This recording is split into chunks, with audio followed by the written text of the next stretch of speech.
you see, these are the new filters compared to these. And then the real dirty one is at the truck. So these is what I'm about to put in. Right in here. Cleaned the coil as best as I could without a water source. That's the only way that's going to properly be cleaned. Remember, this is the return side, so the airflow is coming back into the unit.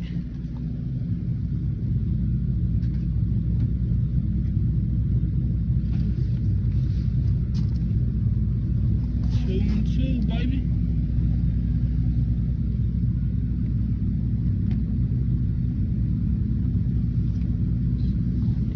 Yeah, let's fill this out just so we confirm that we did our job today. Just being thorough.